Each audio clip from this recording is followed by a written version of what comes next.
بسم اللہ الرحمن الرحیم الحمد للہ رب العالمین والصلاة والسلام علی خاتم الانبیاء محمد وعلی آلہ وصحبہ وامتہ اجمعین اما بعد۔ عزیز طلباء کرام، آئینہ قادیانیت کا حصہ اول چل رہا تھا جو کہ ختم نبوت سے متعلق ہے۔ 10 ہمارے سوالات اس موضوع سے متعلق اس کتاب کے اندر موجود ہیں۔ 8 سوالات کو تفصیلی طور پر ہم سابقہ ویڈیوز میں پڑھ چکے ہیں۔ آج کی اس ویڈیو کے اندر ہم سوال نمبر 9 شروع کریں گے۔ سوال نمبر 9 ایک تاریخی سوال ہے اور دلچسپ بھی ہے کہ اس کے اندر آپ کو بہت سارے ایمان افروز محنتیں اور مجاہدے اللہ کے دین کے لیے اور رسول اللہ صلی اللہ علیہ وسلم کی ختم نبوت سے متعلق ملیں گے۔ تو آئیے ابتدا کرتے ہیں۔ سبق کا عنوان ہے عہد صدیقی سے دور حاضر تک تحریک ختم نبوت۔ سوال نمبر 9 دیکھیے، عقیدہ ختم نبوت کے تحفظ کے لیے دور صدیقی سے دور حاضر تک جو خدمات سر انجام دی گئی ہیں ان کا تذکرہ مختصر مگر جامع انداز میں تحریر کریں۔ یعنی رسول اللہ صلی اللہ علیہ وسلم کے زمانے سے ہم اس کو شروع کریں گے، دور صدیقی سے ہوتے ہوئے آج کے زمانے تک انشاءاللہ اس تسلسل کو لے جائیں گے۔ کچھ باتیں وہ ہمارے اس سوال کے جواب کے تحت موجود نہیں ہے کتاب کے اندر، وہ انشاءاللہ مختصراً آپ سے ذکر کر دوں گا۔ جیسے سابقہ زمانے کے اندر 14 صدیوں کے اندر جو مشہور مدعیان نبوت ہیں ان کی فہرست اور ان کی کیا انجام ہوا، مختصر سے حالات وہ بھی انشاءاللہ آپ کے سامنے سکرین پر موجود ہوں گے۔ جواب کی طرف بڑھتے ہیں۔ آپ صلی اللہ علیہ وسلم کی ختم نبوت میں امت مسلمہ کی وحدت کا راز مضمر ہے، یعنی ایسا مسئلہ ہے جو امت کو ایک پلیٹ فارم کے اوپر جمع کرے گا۔ اس لیے اس مسئلے میں 1400 سال سے کبھی بھی امت دو رائے کا شکار نہیں ہوئی۔ امت مسلمہ ہمیشہ اس میں ایک ہی رائے رکھتی ہے، متفقہ رائے رکھتی ہے کہ کوئی بھی نیا نبی رسول اللہ صلی اللہ علیہ وسلم کے بعد نہیں آ سکتا، بلکہ جس وقت کسی شخص نے اس مسئلے کے خلاف رائے دی امت نے اسے سرطان کی طرح اپنے جسم سے علیحدہ کر دیا۔ ختم نبوت کا تحفظ یا بالفاظ دیگر منکرین ختم نبوت کا استیصال، یعنی ان کو جڑوں سے ختم کر دینا، دین کا ہی ایک حصہ ہے۔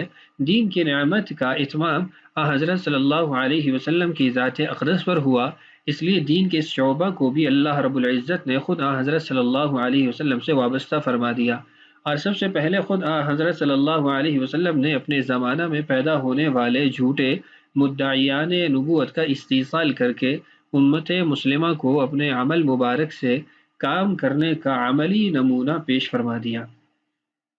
یہ بطور تمہید کی کچھ لائنیں آپ کے سامنے تھی۔ دیکھیے، تحفظ ختم نبوت حضرت صلی اللہ علیہ وسلم کی سنت مبارکہ، یعنی ہمارا جو جواب شروع ہو رہا ہے وہ رسول اللہ صلی اللہ علیہ وسلم کے زمانے کے اندر جو مدعیان نبوت اٹھ کھڑے تھے وہاں سے ابتدا ہوگی۔ رسول اللہ صلی اللہ علیہ وسلم کی وفات سے قبل ہی کچھ لوگوں نے آپ کی حیات میں ہی دعویٰ نبوت کر لیا تھا، ان کا بیان شروع ہو رہا ہے۔ دیکھیے، چنانچہ اسود عنسی کے استیصال کے لیے رحمت عالم صلی اللہ علیہ وسلم نے حضرت فیروز دیلمی کو اور طلیحہ اسدی کے مقابلے میں جہاد کی غرض سے حضرت ضرار بن ازور رضی اللہ عنہ کو روانہ فرمایا۔ یہ امت کے لیے خود حضرت صلی اللہ علیہ وسلم کا عملی سبق ہے۔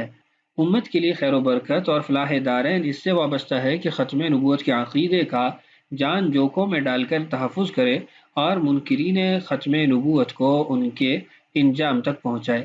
امت نے حضرت صلی اللہ علیہ وسلم کے اس مبارک عمل کو اپنے لیے ایسے طور پر مشعل راہ بنایا کہ خیر القرون کے زمانے سے لے کر اس وقت تک ایک لمحہ کے لیے بھی امت اس سے غافل نہیں ہوئی۔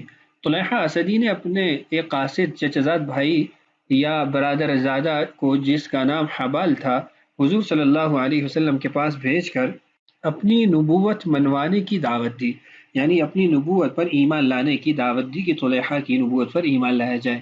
طلیحہ اسدی کی بات سن کر رحمت دو عالم صلی اللہ علیہ وسلم کو بہت فکر دامنگیر ہوئی، چنانچہ آپ صلی اللہ علیہ وسلم نے تحفظ ختم نبوت کی پہلی جنگ کے لیے سپہ سالار کے لیے اپنے صحابی حضرت ضرار بن ازور رضی اللہ عنہ کا انتخاب فرمایا اور ان قبائل و عمال کے پاس جہاد کی تحریک کے لیے روانہ فرمایا جو طلیحہ کے قریب میں واقع تھے۔ حضرت ضرار رضی اللہ عنہ نے علی بن اسد، سنان بن ابو سنان اور قبیلہ قضا اور قبیلہ بنو ورتا وغیرہ کے پاس پہنچ کر ان کو حضرت صلی اللہ علیہ وسلم کا پیغام سنایا اور طلحہ اسدی کے خلاف فوج کشی اور جہاد کی ترغیب دی۔ انہوں نے لبیک کہا اور حضرت زرہ رضی اللہ عنہ کی قیادت میں لشکر نے تیار ہو کر واردات کے مقام پر پڑاؤ کیا۔ دشمن کو پتہ چلا، انہوں نے حملہ کیا۔ لشکر اسلام اور فوج محمدی نے ان کو ناکو چنے چبوا دیے۔ مظفر و منصور واپس آئے، یعنی کامیابی سے واپس آئے۔ ابھی حضرت زرہ رضی اللہ عنہ مدینہ منورہ کے راستے میں تھے کہ حضرت صلی اللہ علیہ وسلم کا وصال مبارک ہو گیا۔ ہماری اس عبارت کے اندر دو بندوں کا نام گزرا ہے جنہوں نے دعوی نبوت کیا تھا، ایک ہے اسود عنسی اور دوسرا طلحہ اسدی۔ اسود عنسی یہ یمن کا رہنے والا تھا، اس کا نام عبہلہ یا پھر عیہلہ، دو یعنی با کے ساتھ اور یا کے ساتھ دونوں کلمات کے ساتھ ملتا ہے، اور یہ شعبدہ باز اور کہانت کا بہت ملکہ رکھتا تھا، یعنی شعبدہ باز بھی بہت بڑا تھا اور کاہن تھا بہت بڑا، اور یہ دو بنیادی وجوہات تھیں جس کی وجہ سے لوگ اس کی طرف متوجہ ہوئے اور اس نے لوگوں کو اپنے ساتھ جوڑ لیا۔ اس کے دو لقب ہمیں ملتے ہیں، ذوالحمار یا ذوالخمار، خا یا حا کے ساتھ۔ ذوالحمار یہ گدھے والا یعنی گدھے کی طرف اس کی نسبت، اور ذوالخمار یہ اوڑنی کی طرف اس کی نسبت ہو جائے گی۔ جب رسول اللہ صلی اللہ علیہ وسلم کی وفات کو کچھ عرصہ رہتا تھا، یہ قریب الوفات تھے، تو اس وقت اس نے دعوی نبوت کر لیا اپنی شعبدہ بازی اور کہانت کے زور پہ، اور پھر اس نے جو مرتدین تھے، ارتداد پھیل رہا تھا، ان لوگوں کو بھی اپنے ساتھ ملا لیا، اور یہ اس کے بعد مسلمانوں کے خلاف لشکر کشی کرنے لگا۔ یمن کے علاقے پر رسول اللہ صلی اللہ علیہ وسلم نے مختلف لوگوں کو مقرر کر رکھا تھا، لیکن اس نے ان لوگوں کے ساتھ جنگ کر کے ان پر غلبہ حاصل کر کے پورے یمن پر اقتدار اپنا جما لیا تھا۔ پھر اس کے بعد رسول اللہ صلی اللہ علیہ وسلم نے حضرت فیروز دہلوی رضی اللہ عنہ کو اس کے قتل کے لیے بھیجا۔ تفصیلات باقی آپ مقدمہ کے اندر پڑھ چکے ہیں کہ حضرت فیروز دہلوی رضی اللہ عنہ نے اس کو کیسے قتل کیا، جو بازار کی بیوی تھی اس کی مدد سے اس کو قتل کیا، اور رسول اللہ صلی اللہ علیہ وسلم کی حضرت فیروز دہلوی کی واپسی سے پہلے ہی وفات ہو گئی تھی۔ دوسرا نام طلحہ اسدی کا گزرا ہے۔ طلحہ اسدی کے بارے میں بھی آپ پہلے پڑھ چکے ہیں، یہاں مختصر عرض کر دیتا ہوں۔ ایمان لائے تھے، پھر اس کے بعد ارتداد کا شکار ہو گئے اور دعوی نبوت کر لیا۔ رسول اللہ صلی اللہ علیہ وسلم کے زمانے کے اندر پھر ان کی طرف لشکر بھی گیا اور اس کے اندر ان کو شکست ہوئی، لیکن فیصلہ کن شکست نہ ہوئی۔ فیصلہ کن جو شکست ہوئی ہے وہ عہد صدیقی کے اندر سیدنا صدیق اکبر رضی اللہ عنہ کے زمانے میں ہوئی، اور حضرت خالد بن ولید رضی اللہ عنہ کے ہاتھوں ہوئی۔ یعنی حضرت خالد بن ولید رضی اللہ عنہ مسلمانوں کا لشکر لے کر گئے تھے، اور اس موقع پر پھر ان کو شکست ہوئی۔ سیدنا عمر رضی اللہ عنہ کے زمانے کے اندر توبہ طائب ہو گئے، دوبارہ مسلمان ہو گئے، اور پھر اسلام کی حالت میں ہی ان کی وفات ہوئی۔ تو یہ دو افراد کا یہاں تذکرہ گزرا ہے۔ اس کے بعد آگے مسیلمہ کا بھی تذکرہ آ رہا ہے، مختصر وہاں بھی عرض کر دوں گا، پھر ایک دو روایتیں بھی آپ سے ذکر کرتا ہوں۔ ملخص ائمہ تلبیس، صفحہ نمبر 25 سے 34، ناشر عالمی مجلس تحفظ ختم نبوت۔ انتہائی اہم اور مفید کتاب ہے، مولانا رفیق دلاوری رحمہ اللہ کی کتاب ہے، جس کا خلاصہ 22 جھوٹے نبی نثار فتحی صاحب نے اس کی تلخیص کی ہے، آپ اس کو بھی مطالعہ کر سکتے ہیں۔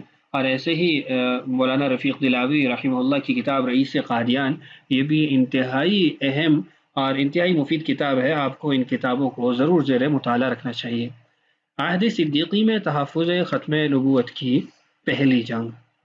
حضرت سیدنا صدیق اکبر رضی اللہ عنہ کے عہد خلافت میں ختم نبوت کے تحفظ کی پہلی جنگ یمامہ کے میدان میں مسیلمہ کذاب کے خلاف لڑی گئی۔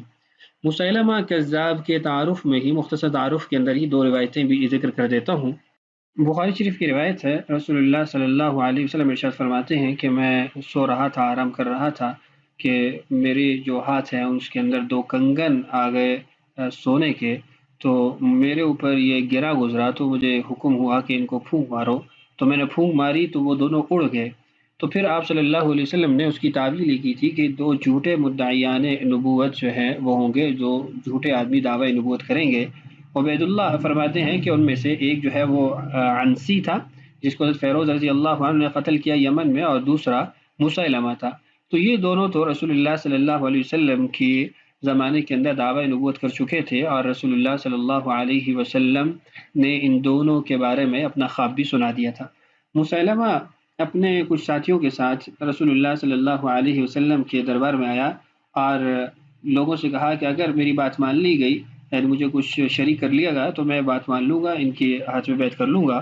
تو رسول اللہ صلی اللہ علیہ وسلم کے پاس آیا اور یہی باتیں مسلمہ نے کی، تو اللہ کے نبی صلی اللہ علیہ وسلم نے ارشاد فرمایا کہ اگر تو مجھ سے ایک، یعنی آپ کے پاس خشک لکڑی تھی، آپ نے فرمایا اگر یہ ایک لکڑی بھی تم مجھ سے مانگے گا نا، میں تمہیں وہ بھی دینے والا نہیں ہوں۔ رسالت یہ اللہ کی طرف سے آتا ہے، اور جس کو اللہ چاہے دے، اور حکومت اور خلافت بھی جس کو اللہ چاہے دے، تو میں تمہیں کچھ بھی اس میں سے دینے والا نہیں۔ تو مسلمہ اس نے پھر واپسی کر لی اور واپس اپنے علاقے میں گیا، اور اپنے علاقے میں جا کے اس نے دعوی نبوت کیا، اور دعوی نبوت کے ساتھ پھر رسول اللہ صلی اللہ علیہ وسلم کو خط لکھا کہ مجھے آپ کے ساتھ زمین میں شریک کر دیا گیا۔ اب آدھا جو ہے معاملہ آپ کے پاس ہے اور آدھا معاملہ میرے پاس ہے، اور پھر یہ لوگوں کو دھوکہ بھی دیتا رہا، دھوکہ دے کے اوٹ پٹانگ باتیں کر کے، اوٹ پٹانگ قسم کی وہی بنا کر یہ لوگوں کو اپنے ساتھ ملاتا رہا، اور ایک جمع غفیر اس کے ساتھ ہو گیا، مرتدین بھی اس کے ساتھ مل گئے، اور یہ بنو حنیفہ کا جو قبیلہ تھا وہ تعصب قبیلہ کی وجہ سے اس کے ساتھ ہو گیا، اور پھر یہ بہت ہی مضبوط لشکر بن گیا۔ سیدنا صدیق اکبر رضی اللہ عنہ کے زمانے کے اندر پھر ان سے جنگ ہوئی، اس کی کچھ تفصیلات آپ کی اس کتاب میں موجود ہیں، دیکھیے۔ اس جنگ میں سب سے پہلے حضرت عکرمہ رضی اللہ عنہ، پھر حضرت شرحبیل رضی اللہ عنہ بن حسنہ، اور آخر میں حضرت خالد بن ولید رضی اللہ عنہ نے مسلمانوں کے لشکر کی کمان فرمائی۔ یعنی پہلے دو لشکر گئے، اس میں کامیابی نہ ہو سکی، پھر تیسرا لشکر حضرت خالد بن ولید رضی اللہ عنہ کی سربراہی میں گیا۔ اس پہلے معرکہ ختم نبوت میں 1200 صحابہ کرام رضی اللہ عنہم اور تابعین شہید ہوئے۔ ختم نبوت کامل صفحہ نمبر 374۔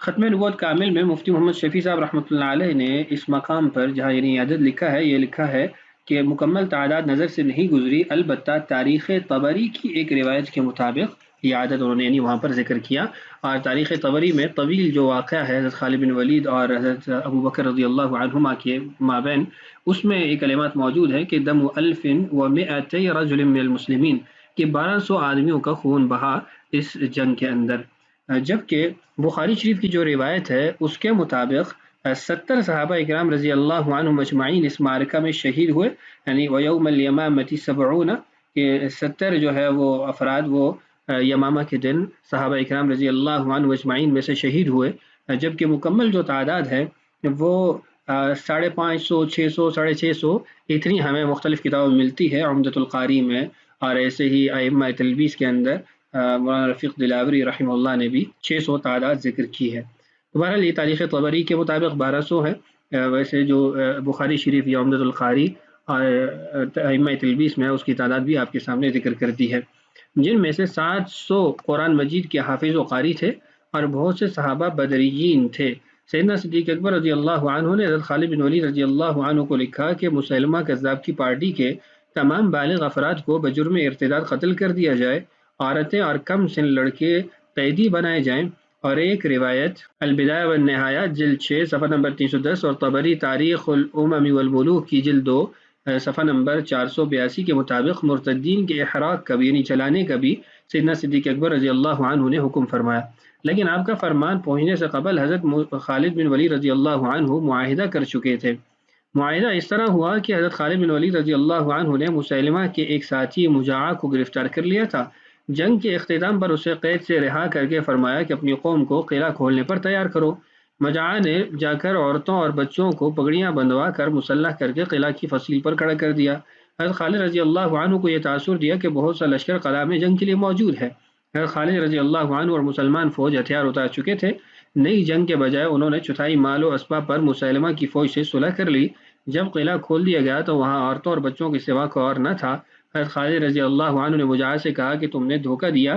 اس نے کہا میں نے اپنی قوم کو بچانے کی خاطر ایسا کیا۔ باوجود یہ کہ یہ معاہدہ دھوکہ سے ہوا، لیکن حضرت خالد رضی اللہ عنہ نے اس معاہدے کو برقرار رکھا۔ مسیلمہ کذاب کو حضرت وحشی رضی اللہ عنہ نے قتل کیا تھا۔ مسیلمہ کی جو عمر تھی وہ 100 سال سے زائد ہو چکی تھی، اور جنگ کے دوران پھر حضرت وحشی رضی اللہ عنہ نے نیزہ مار کر دور سے نیزہ پھینکا اور اس کو قتل کر دیا۔ البدایہ کی روایت کے مطابق طلحہ کے بعض ماننے والوں کی خاطر بزاخہ میں قیام کے دوران 1 ماہ تک ان کی تلاش میں پھرتے رہے تاکہ آپ ان سے مسلمانوں کے قتل کا بدلہ لیں جن کو انہوں نے اپنے ارتداد کے زمانے میں اپنے درمیان رہتے ہوئے قتل کر دیا تھا۔ ان میں سے بعض طلحی مرتدین کو حضرت خالد رضی اللہ عنہ نے آگ میں جلا دیا، اور بعض کو پتھروں سے کچل دیا، اور بعض کو پہاڑوں کی چوٹیوں سے نیچے گرا دیا۔